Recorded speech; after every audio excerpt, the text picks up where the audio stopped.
Looking for a great hosting solution? Check our website for prices.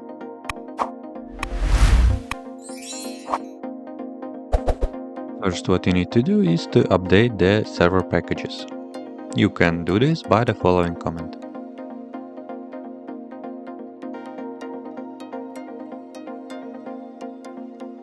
Run the following command to install the Python on your system.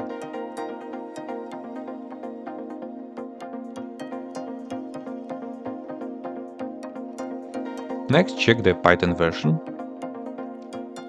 After that, install the pip into your system.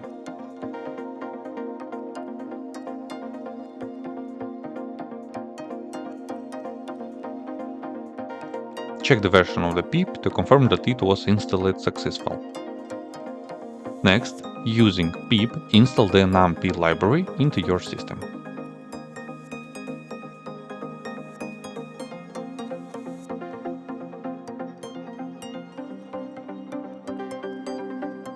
Use the next command that will display detailed information about the installed NumPy package. Next command will open the interactive Python shell.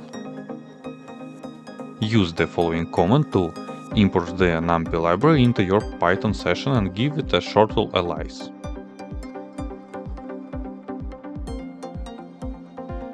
Use the following command to upgrade the NumPy to the latest available version. That's it. If you have any question, please leave them in comments.